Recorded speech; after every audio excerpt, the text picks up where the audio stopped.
राज्य के 21 जिलों में जिला परिषद और पंचायत समिति सदस्यों के लिए चुनाव का परिणाम राज्य निर्वाचन आयोग ने बुधवार को घोषित कर दिया और अब झालावाड़ को छोड़कर 20 जिलों में जिला प्रमुख और सभी 21 जिलों में पंचायत समिति प्रधान का चुनाव है। झालावाड़ जिला परिषद निर्वाचन क्षेत्र के क्षेत्र संख्या 2 के बूथ संख्या 62, पंचायत समिति डग की ग्राम पंचायत कुमठिया का परिणाम जारी नहीं हो सका है और इस निर्वाचन क्षेत्र के एक बूथ पर फिर से आज मतदान है। चुनाव के परिणामों के बाद भाजपा में प्रदेश कार्यालय में मिठाई बांटी गई। कई बड़े नेताओं ने भी एक दूसरे को मिठाई खिलाई। उदयपुर में इधर भारतीय जनता पार्टी ने जिला प्रमुख के लिए ममता कंवर पवार का नाम तय किया। ममता भारतीय जनता पार्टी उदयपुर देहात के अध्यक्ष भंवर सिंह पवार की बेटी हैं। जिला प्रमुख के लिए कुल 4 दावेदार सामने थे, जिनमें से ममता के नाम पर पार्टी ने मुहर लगाई। वहीं इधर पाली से बीजेपी ने जिला प्रमुख पद के लिए रश्मि सिंह का नाम तय किया है। जिला प्रमुख उम्मीदवार रश्मि का प्रमुख बनना तय माना जा रहा है, जहां 33 में से 30 सीटों पर बीजेपी यहां जीती है। आपको बता दें कि रश्मि सिंह रोहट पंचायत समिति की निवर्तमान प्रधान है। वहीं बात अगर बांसवाड़ा की करें तो कांग्रेस से रेशम मालवीय का नाम तय माना जा रहा है। वो तीसरी बार जिला प्रमुख बनेगी। और इसी तरह से अजमेर की अगर बात करें तो अजमेर में भाजपा ने जिला प्रमुख उम्मीदवार के रूप में महेंद्र सिंह मझेवला के नाम पर मुहर लगाई है। भाजपा देहात जिलाध्यक्ष देवी शंकर भूतड़ा ने इसकी पुष्टि की है। तो आज 20 जिलों में जिला प्रमुख चुने जाएंगे।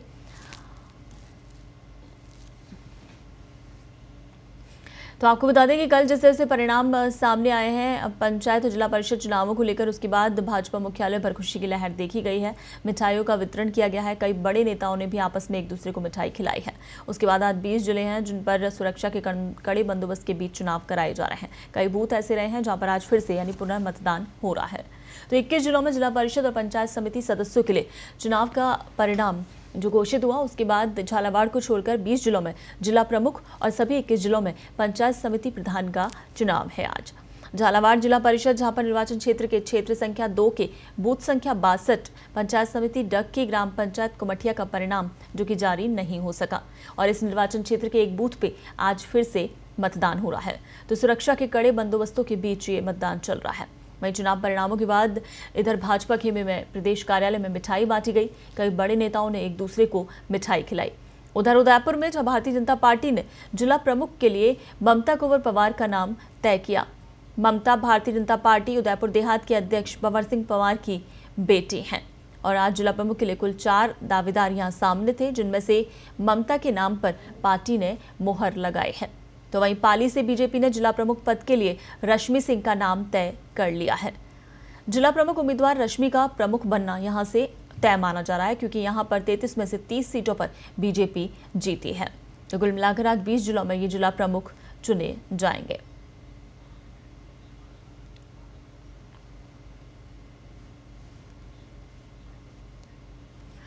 चलिए, ज्यादा जानकारी और अपडेट के लिए हमारे सहयोगी उमेश फोन लाइन पर हमारे साथ जुड़ गए हैं।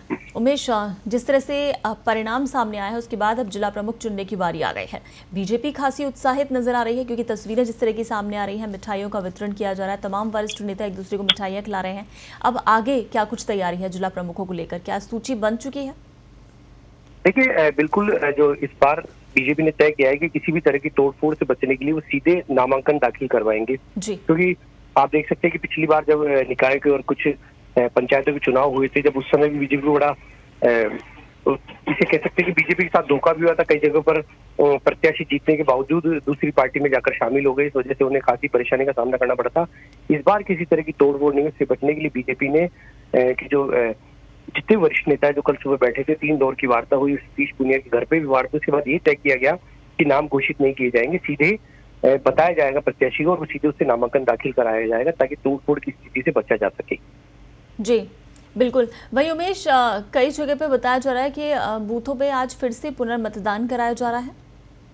बिल्कुल, कई जगह पर शिकायतें मिली थी, कुछ ईवीएम में गड़बड़ियां थी, उनको लेकर मतदान की स्थिति बनी, इसलिए वहां पर मतदान दोबारा करवाया जाए। इसके बाद अगर बात की जाए तो बीजेपी इस बार खासी उत्साहित है। हमेशा ही कहा जाता है कि सत्ता पक्ष या जिसकी सरकार होती है उससे निकाय चुनाव में और पंचायत चुनाव में हमेशा फायदा मिलता है, लेकिन इस बार जिस तरह से बीजेपी ने प्रदर्शन किया है उसे लेकर बीजेपी बड़ी खासी उत्साहित है और कांग्रेस की तरफ से इस जो चुनाव है उसके नतीजों को लेकर लगातार चुप्पी साधी गई, लेकिन अब ये जरूर कहा जा रहा है कि जहाँ पर कमियां रहेगी उनको दूर करने का प्रयास किया जाएगा। तो कहीं ना कहीं बीजेपी उत्साहित नजर आ रही है और बीजेपी चाहती है कि ये जो क्रम है वो 2023 में जो चुनाव होंगे विधानसभा के तब तक जारी रहे। यही वजह है कि एक बार फिर नेता जुटने लगे हैं, क्योंकि जितने भी पंचायत चुनाव को लेकर जिस तरह से केंद्रीय नेताओं के जेपी नड्डा सहित जो राष्ट्रीय स्तर के नेताओं की बधाई संदेश है, उससे जरूर कार्यकर्ताओं में उत्साह का संचार हुआ है। और ये बिल्कुल उमेश, वैसे बीजेपी का उत्साहित होना लाजमी है क्योंकि ये जो परंपरा चली आ रही थी, आपने बताया कि जो सरकार अभी प्रदेश में है स्थानीय, उसी के निकाय चुनावों में ज्यादातर जीत दर्ज की जाती है, लेकिन यहाँ पर उल्टा हो गया है और बीजेपी ने जीत दर्ज की है। उसको लेकर तो बीजेपी उत्साहित है ही, साथ ही इधर ये देखा जाए कि किसान आंदोलन जो चल रहा है उसे लेकर कहीं ना कहीं कांग्रेस में ये उम्मीद थी कि ग्रामीण इलाकों की जो जनता है वो कांग्रेस के पक्ष में, किसानों के समर्थन में वोट देगी, लेकिन वो भी यहाँ उल्टा हुआ। तो कहीं ना कहीं बीजेपी इसको भी भुनाने की कोशिशों में लगी हुई है कि जो यहाँ के किसान है वो मोदी सरकार के समर्थन में है। बिल्कुल, देखिए राजस्थान की बात की जाए तो राजस्थान में क्योंकि सरकार जब कांग्रेस की बनी थी, जब कांग्रेस ने वादा किया था कि 10 दिन के भीतर किसानों की कर्जमाफी हो जाएगी, लेकिन ज्यादातर किसानों को उसका लाभ नहीं मिल पाया। एक किसानों की नाराजगी की सबसे बड़ी वजह ये रही। दूसरा जो बेरोजगारी भत्ते की बात है, बेरोजगारी भत्ता भी लोगों तक नहीं पहुंच पाया। इसके अलावा पिछले दिनों जब चुनाव से ठीक पहले जब लव जिहाद को लेकर जिस तरह की बयानबाजियां हुई, तो ये वो सब मुद्दे थे जिसको बीजेपी भुनाती रही और उस भुनाने में वो सफल रही। यही वजह रही कि जो ग्रामीण क्षेत्र अब तक कांग्रेस का गढ़ माना जाता रहा है, इस बार उसमें बीजेपी ने सेंधमारी करते हुए जीत दर्ज की है। बिल्कुल बिल्कुल उमेश, इस तमाम जानकारी के लिए शुक्रिया। तो आपको बता दें कि आज 20 जिलों में जिला प्रमुख बनाए जाने हैं। वहीं कई बूथों पर आज पुनर्मतदान है। सुरक्षा के कड़े बंदोबस्तों के बीच चुनाव हो रहा है। वहीं बीजेपी ने तय कर लिया है किसी भी तरह के विवाद से बचने के लिए सीधे नामांकन दाखिल कराए जाएंगे।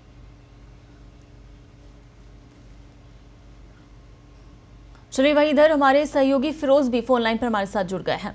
फिरोज, कांग्रेस की क्या कुछ तैयारी है? आज 11 बजे से नामांकन भी दाखिल होने हैं।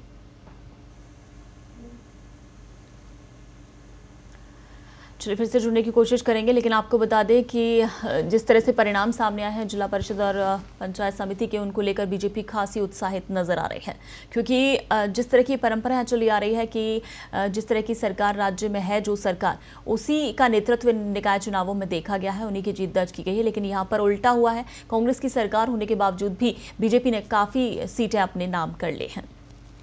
चलिए हमारे सहयोगी फिरोज एक बार फिर से फोन लाइन पर हमारे साथ जुड़ गए हैं। फिरोज, कांग्रेस की अगर बात करें तो क्या कुछ तैयारी है? वैसे भी 11 बजे से नामांकन दाखिल करने हैं। बिल्कुल, देखिए पूनम, बात करें दोनों ही दलों की तो आज जिला प्रमुख और प्रधानों के चुनाव जो चुनाव होने, नामांकन 11 बजे से होना और आज ही नाम वापसी भी होगी और आज शाम को 5 बजे के बाद मतदान भी होगा। मतदान के बाद उसके बाद में जब परिणाम भी जारी किए जाएंगे तो उसके बाद कल की बात करें तो कल जिला प्रमुख, उप जिला प्रमुख और जो उप प्रधान के चुनाव जो है वो कराए जाएंगे। तो बात करें थोड़ी देर के बाद में, चाहे हम बीजेपी की बात करें, कांग्रेस की बात करें, अपने जो प्रत्याशी होंगे उनकी घोषणा थोड़ी देर में होने वाली है। 11 बजे से नामांकन, तो थोड़ी देर में इनकी जो प्रत्याशी घोषणा होने वाली है। और फिरोज, जिस तरह से हमने अभी अपने सहयोगी से बात की थी उमेश से बीजेपी को लेकर, उन्होंने बताया है कि किसी भी तरह की विवाद से बचने के लिए बीजेपी सीधे जो है अपने प्रत्याशी के जो है वो उनसे मतलब नामांकन दाखिल कराएगी। तो क्या कांग्रेस में भी यही माना जाए कि सीधे तौर पर नामांकन दाखिल होंगे? बिल्कुल, देखिए नामांकन सीधे तौर पर दाखिल होंगे, लेकिन जो प्रत्याशी घोषणा होना वो तय है और जो प्रत्याशी है उनकी घोषणा होगी। उसके बाद में जब 11 बजे जब नामांकन होगा, उसके बाद में 1 बजे नाम वापसी होगा और शाम को 5 बजे मतदान होगा। तो मतदान की बात करें तो मतदान में जहां पर जब बाड़ाबंदी में जो जिला परिषद के जो मेंबर्स हैं वो रह रहे हैं, जो पंचायत के मेंबर रह रहे हैं, उन सबको एक साथ बाड़ाबंदी से जो है मतदान स्थल पर लाया जाएगा और सीधे वोट कराया जाएगा। हालांकि पूरी कोशिश जो है वो ये भी है कि जहां पर दोनों ही दलों को बहुमत नहीं है, वहां पर जोड़ जोड़ की जो रखी राजनीति है वो भी शुरू कर दी गई है। जो निर्दलीय जो मेंबर्स हैं उनको अपने पाले में लाने का, तो साथ ही जहां पर संख्या कम है वहां पर भी एक दूसरे के जो उनमें सेंध लगाने की पूरी कोशिश की जा रही है। जी बिल्कुल फिरोज, इस तमाम जानकारी के लिए शुक्रिया। तो आज 20 जिलों में जिला प्रमुख चुने जाएंगे, जिसको लेकर 11 बजे से नामांकन भी भरे जाने हैं। हालांकि दोनों ही पार्टियों ने तैयारी कर ली है। बीजेपी खासी उत्साहित नजर आ रही है क्योंकि 13 जिला परिषद जहां पर बीजेपी ने अपना परचम फहराया है और कांग्रेस सिर्फ 5 पर सिमट कर रह गई है।